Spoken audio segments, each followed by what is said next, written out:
Gilliard. I got so much motherfucking design on right now.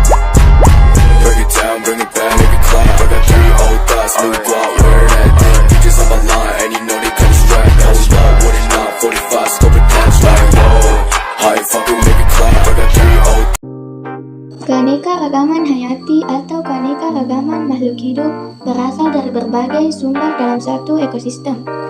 Ekosistem adalah sekumpulan organisme baik tanaman maupun hewan yang saling berinteraksi satu sama lain juga dengan lingkungan di sekitarnya.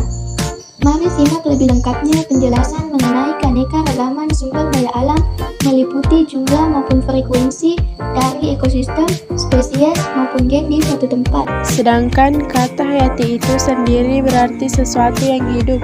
Jadi, keanekaragaman hayati yang dapat diartikan sebagai keanekaragaman atau keberagaman makhluk hidup yang bisa terjadi akibat adanya perbedaan-perbedaan mulai dari perbedaan bentuk, ukuran, warna, jumlah tekstur, penampilan, dan juga sifat-sifatnya. Tingkat keanekaragaman hayati. Keanekaragaman hayati terjadi dengan tingkatan mulai dari organisme yang rendah hingga tingkat organisme yang tinggi. Tingkatan tersebut ialah sebagai berikut. 1.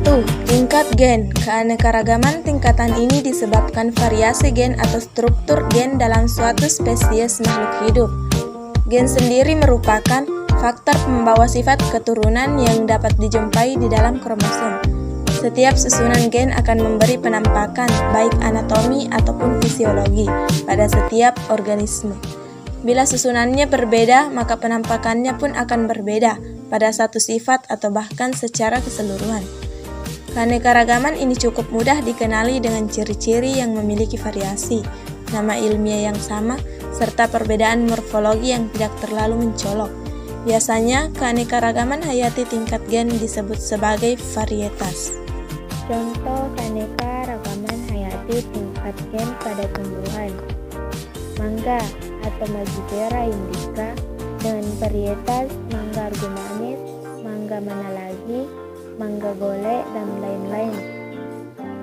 Contoh keanekaragaman hayati tingkat gen pada hewan.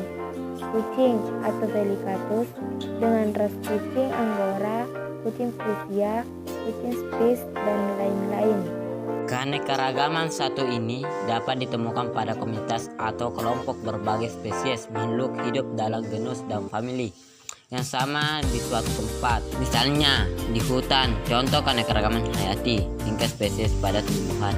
Biasanya semakin jauh dari kehidupan manusia, keanekaragaman tingkat spesies pun semakin tinggi. Tingkat famili dibagi menjadi famili Poaceae pada padi, Oryza sativa, jagung Zeamais, dan alang-alang Imparata cylindrical, dan famili Zingiber-Beraceae pada kunyit, Curcuma domestica, dan jahe Zingiber officinalis. Contoh keanekaragaman hayati tingkat spesies pada hewan. Tingkat famili dibagi menjadi famili Bovidae pada sapi, bos, dan kerbau, Bubalus, dan famili Canidae, serigala, canis, dan ruba Lycalopes. 3. Tingkat ekosistem. Keanekaragaman ini terjadi akibat perbedaan letak geografis yang menyebabkan perbedaan iklim dan berpengaruh pada perubahan suhu, curah hujan, intensitas cahaya matahari, dan lamanya penyinaran matahari. Contoh keanekaragaman hayati tingkat ekosistem. Ekosistem lumut yang terletak di wilayah sekitar puncak gunung atau di daerah dingin sekitar kutub dan didominasi oleh tumbuhan lumut. Hewan yang dapat dijumpai di dalamnya ialah hewan-hewan berbulu tebal seperti burung kutub. Ekosistem hutan hujan tropis yang ditumbuhi beragam pohon, liana, dan epifit, hewan yang hidup di dalamnya misalnya kera. Biodiversitas atau keanekaragaman hayati di bumi memiliki manfaat yang vital bagi berlanjutnya hidup seluruh makhluk.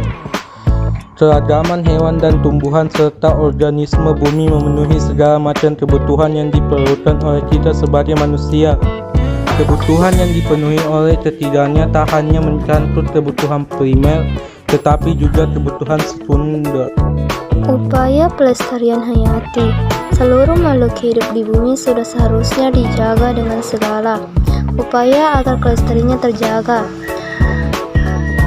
Upaya pelestarian sebenarnya dapat dilakukan dengan beberapa cara, namun ada dua metode yang kerap digunakan, yakni metode in situ dan metode ex situ. Seperti apa metode ini? Simak penjelasan berikut ini. Institusi. Metode institusi adalah sebuah upaya pelestarian dari keanekaragaman hayati yang mana langsung dilakukan pada tempat dari flora dan fauna itu berada. Metode ini memberikan perlindungan pada kawasan yang dianggap memiliki ekosistem unik atau flora dan fauna yang terancam punah. Biasanya dilakukan dengan pembuatan suaka margasatwa, cagar alam, hutan suaka alam, dan tanaman nasional. Metode ex situ. Metode ex situ adalah metode pelestarian dari keanekaragaman hayati yang dilakukan menggunakan cara pengambilan flora serta fauna dari wilayah aslinya. Tujuannya konservasi, perlindungan, dan pengembang-biakan.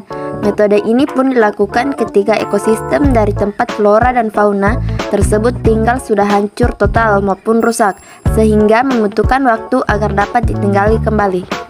Nah, itulah penjelasan tentang pengertian, struktur, contoh, manfaat, dan upaya pelestarian keanekaragaman hayati. Salah satu cara untuk melestarikan keanekaragaman hayati adalah dengan mengenalnya terlebih dahulu. Semoga bermanfaat ya teman-teman. Selamat belajar dan makasih buat teman-teman yang sudah nonton sampai selesai. Jangan lupa like, comment, and share, and subscribe.